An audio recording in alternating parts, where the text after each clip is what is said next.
Hi friends, welcome back to my channel. ఈరోజు video వచ్చేసి ఈ వర్షాకాలంలో ఈ మామిడికాయలు చూస్తుంటే భలే ఫ్రెష్గా ఉన్నాయి.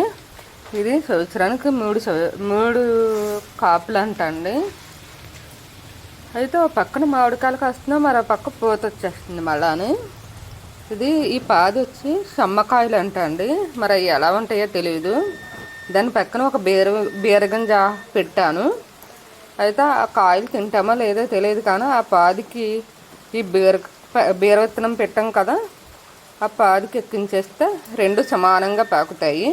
ఈ బస్తాలో వచ్చేసి పచ్చిమిర్చి మొక్కలు వేసాను అనమాట, ఇంట్లోకి సరిపోతాయి.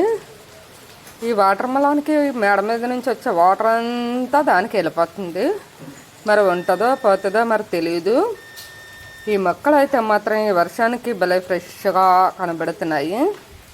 ఏ మొక్క అయినా నాటేయచ్చండి ఈ సీజన్లోని. ఇంకా ఈరోజు అమావాస్య, రేపటి నుంచి ఆషాఢం కదా, చక్కగా ప్రతి మొక్క వచ్చేస్తుంది. ఈ అరటి చెట్టు అంబాజీపేట నుంచి తెచ్చేసానండి, అయితే ఎదుగుతుంది. ఈ కొమ్మ అయితే మాత్రం మామిడి చెట్టు ఒక కొమ్మ అయితే మాత్రం కిందకంతా దిగిపోయింది. ఎవరైనా కొంచెం కడితే బాగుంటుంది. అది నేను ఒక్కదాన్ని అయిపోయాను, అందుకు కట్టలేకపోతున్నాను. ఇది బీరపాదు, ఆ పాదుకి ఎక్కించేయడమే. ఇంకా చేతికి అందేస్తుంది చూడండి మామిడికాయలు. ఓకేనా? ఈ వీడియో మీకు నచ్చితే లైక్ చేయండి, షేర్ చేయండి, సబ్స్క్రైబ్ చేసుకోండి. మరొక వీడియోలో మళ్ళీ కలుద్దాము. అన్నీ కూడా ఒక్కొక్క కాయ కాదండి, గుత్తుల కింద కాసాయి అనమాట.